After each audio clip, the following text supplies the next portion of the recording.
When we uncovered their communication patterns related to their feeling of disconnection, what we found was that they didn't feel disconnected because they were having conflicts or because they were fighting. No. In fact, from the outside, their marriage looked very harmonious and amicable. As our sessions went on, they realized they both felt that their marriage had become transactional. I don't like to argue, so I say nothing and fume for days. How do I set boundaries without sounding like a jerk? I hate the idea that I might accidentally offend somebody, so sometimes I'd just rather say nothing at all. Welcome to the Language Alchemy Podcast, and thank you for joining me today. This is your host, Alejandra, a transformative communication teacher and coach devoted to helping you have more peace and more harmony in all your relationships. This is part 4 of the Communicating Feelings series. This is the longest podcast series I've ever done because there's so much to consider when it comes to talking about our emotions. And before we dive in today's topic, I just want to give you a little synopsis of what we've covered so far, and I want to do that for 2 reasons. First, if you haven't listened to the other episodes of this series, well, now you know they're there and you can go listen to them. And secondly, if you've been following the podcast series, then this will be a little refresher for you, and refreshers are always useful. Okay, so let me give you a synopsis. In part 1, episode 55, we talked about feelings as your internal communication system. In part 2, episode 56, I shared 4 reasons why feelings are difficult to communicate. In part 3, episode 57, I talked about the most common reactions we communicate when we have uncomfortable feelings. Today, in part 4, we'll talk about what happens when we don't communicate our feelings. So now that you've heard about the whole series, let's dive into today's episode. I'm going to start by telling you about a dear communication coaching client of mine. Let's call him Tony. Tony has been feeling lonely during these past 2 years. And like so many people, Tony lives by himself. His work became 100% remote, so he hasn't been in the physical presence of his coworkers for over 2 years. Tony was in a relationship in the past, but during the pandemic, Tony and his partner realized that the relationship didn't have much substance, and they both decided to let the relationship go. So Tony devoted all his energy to working. He even got a promotion, and with that, he got more responsibilities. And in time, he found himself working longer hours, which, of course, meant staying at home most of the time. Like for so many people, isolation became a feature of Tony's daily life. In our communication coaching sessions, Tony's been working on his desire to reconnect with people he knows really care about him. In a recent session, Tony shared with me that he finally reached out to some friends and relatives. But when Tony was telling me this, he looked and he sounded disappointed. I asked him whether he felt connected to the people he talked to, and he said, kind of. And after a pause, he said, no, not really. So I asked him if he had a hunch about his not feeling connected to the people he reached out to. And he said, well, it's just that at the end of the conversation, people said things like, talk soon, or good to hear from you. Glad you reached out. Take care. I waited.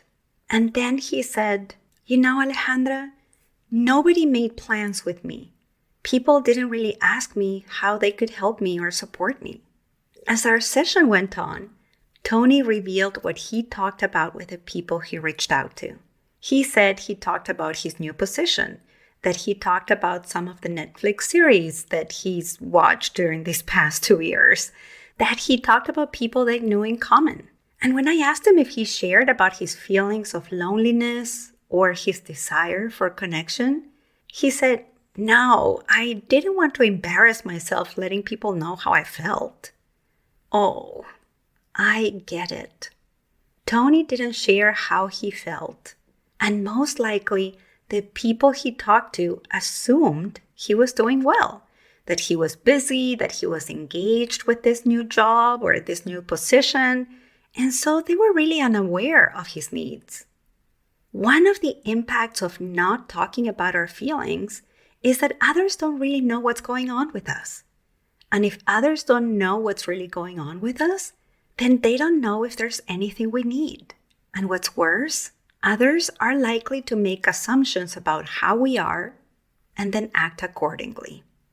So if you yourself are now aware that you're not communicating your feelings to others, especially if these others are the most important people in your life, then you're not letting others know about you, about your needs, and others are likely to make assumptions about you, assumptions about your feelings, assumptions about your needs, assumptions that may be far away from your reality, like with my client, Tony.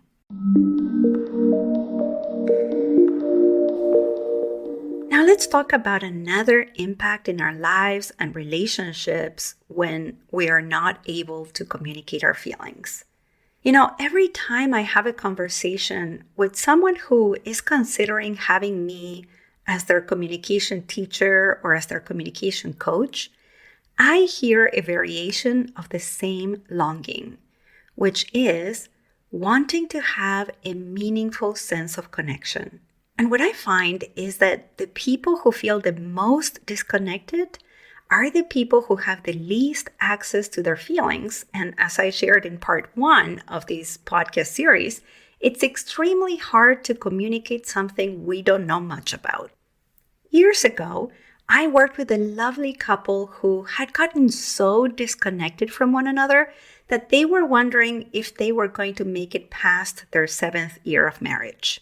When we uncovered their communication patterns related to their feeling of disconnection, what we found was that they didn't feel disconnected because they were having conflicts or because they were fighting. No. In fact, from the outside, their marriage looked very harmonious and amicable.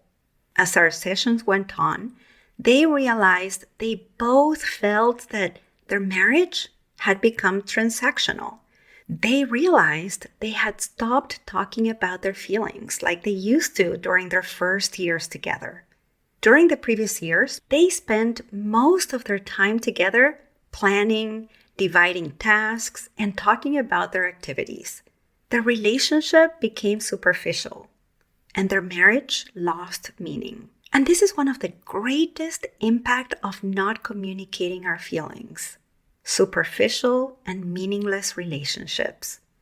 Because if you want to have intimacy, if you want to have a meaningful sense of connection with another human being, then you need to be able to invite the other person into your inner experience. And how do you do this? You do this by sharing about the emotional layer of your experience. You do this by talking about your feelings. This is how you let others in. And I want to make it clear that if we want to have a meaningful sense of connection with others, I'm not suggesting that all we need to talk about is our feelings. No. What I'm suggesting here is that we need to include our feelings when we talk about our day, about our experiences, about our plans, about our activities. Because the longer the relationship with someone, the more experiences, the more plans, the more activities you will share.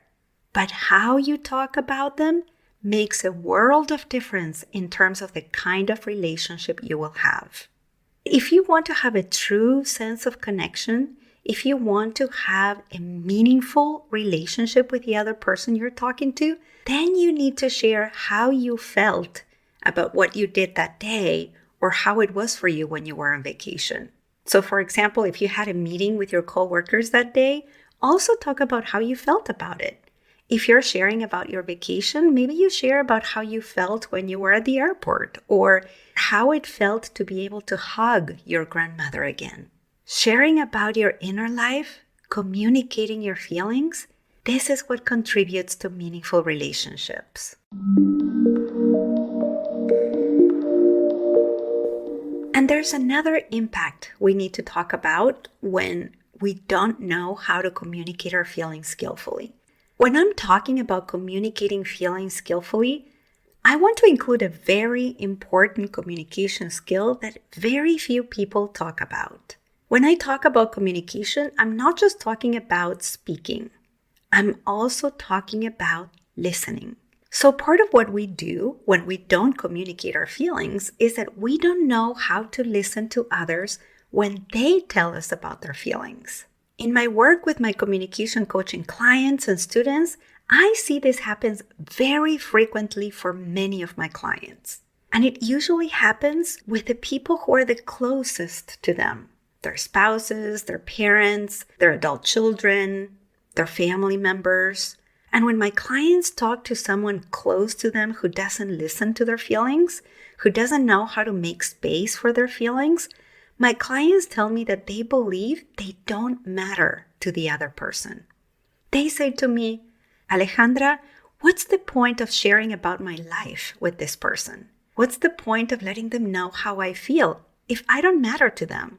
Because if I did, they would give me the space to be real with them. So if this is you, if when others talk to you about their feelings, you don't know how to make space for them and their inner experience, the impact will be that they will communicate their feelings to you less and less because they may believe that they don't matter to you and you will miss an opportunity to really know them. I hope by now you feel inspired to learn to communicate your feelings. And if you've been wondering how, well, check out next week's episode, the last part of the Communicating Feelings series. That will be episode 59. For now, let's recap the main points of what you've heard in this episode. Today, we talked about 3 big impacts our relationships have when we don't communicate our feelings. Number 1, others don't know what we need or how to support us. Number 2, our relationships lose meaning and become superficial. And number 3, others feel disconnected from us. They even believe they don't matter to us and they share less and less of themselves with us. Now, before we say goodbye, I have a beautiful request from you. I would love to hear from you. When I hear from you, I feel grateful to know how what I'm sharing here in this podcast is landing with you. And I want to let you know that there are 3 ways in which you can share whatever you'd like to share with me. 1, you can email me, and if you are in my mailing list, you have my email. 2, you can DM me on Instagram. If you follow me, you know that I'm at Language Alchemy. And 3, you can rate the podcast in the platform you're using right now and write a comment about what this podcast is helping you accomplish in your communication, in your life, in your relationships.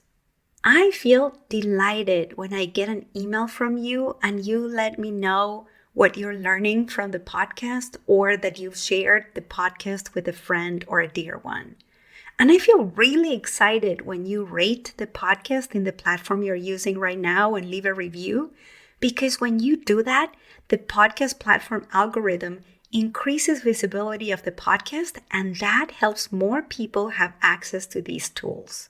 So will you be willing to either email me or DM me or leave a review here?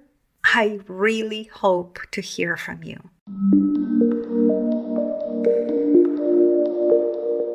Thank you so much for listening.